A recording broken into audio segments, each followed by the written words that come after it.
انگریز کے دور حکومت میں ہندوستان کے شہر کاندھلہ میں زمین کے ایک ٹکڑے پر ایک مسلمان اور ہندو کا تنازع چل رہا تھا، لیکن رفتہ رفتہ یہ بات بڑھتی گئی حتیٰ کہ اجتماعی نوعیت اختیار کر گئی۔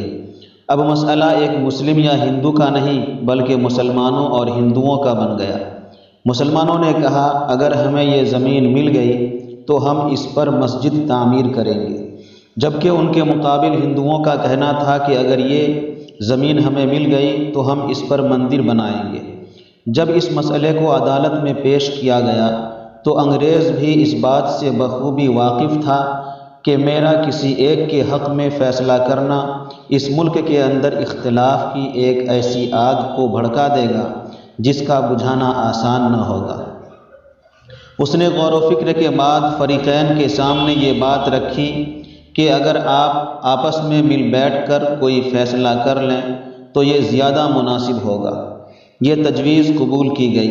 اس پر ہندوؤں نے انگریز جج کو تنہائی میں ایک مسلمان عالم کا نام بتانے کی پیشکش کی کہ ان کو اس تنازع کے حل کے لیے بلایا جائے، جو وہ کہیں گے ہمیں وہ تسلیم ہوگا۔ اس پر مسلمان بھی راضی ہو گئے اور جج بھی خوش ہو گیا۔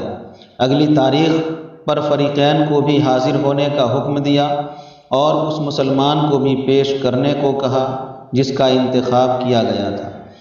اس نامزدگی کے بعد مسلمانوں کے حلقوں میں خوشی کی لہر دوڑ گئی، کیونکہ وہ سمجھتے تھے کہ یقینی طور پر ہمیں یہ زمین مل جائے گی، جبکہ دوسری طرف ہندوؤں کی مجالس میں افسردگی چھائی تھی کہ وہ مسلمان بزرگ کہیں ہمارے خلاف کوئی فیصلہ نہ سنا دیں۔ وہ بزرگ بھی جن کو دنیا مفتی الہی بخش کاندھلوی کے نام سے جانتی ہے، جو شاہ عبدالعزیز کے شاگردوں میں ایک منفرد حیثیت کے حامل تھے، خدا نے ان کو اسلام کی تعلیمات سے مزین زندگی سے ایسا نوازا کہ وہ کسی بھی میدان میں حقانیت کا اعتراف کرنے والے اور باطل کے سامنے ڈٹ جانے والوں میں سے تھے۔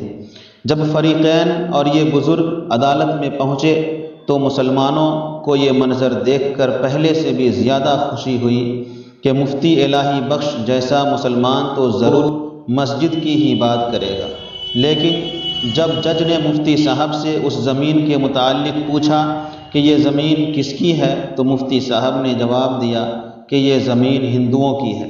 اس کے بعد اگلا سوال جج کا یہ تھا کہ کیا ہندو اس زمین پر مندر بنا سکتے ہیں؟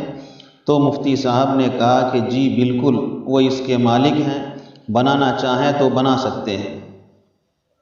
اس منظر کو مسلم بھی دیکھ رہے تھے اور ہندو بھی، چنانچہ وہ پہلے ان کی بات پر رضامندی کا اظہار کر چکے تھے، لہٰذا انگریز نے ہندوؤں کے حق میں فیصلہ سنا دیا۔ لیکن اس فیصلے کے آخر میں ایک تاریخی جملہ بھی کہا، آج کے اس مقدمے میں مسلمان ہار گئے مگر اسلام جیت گیا۔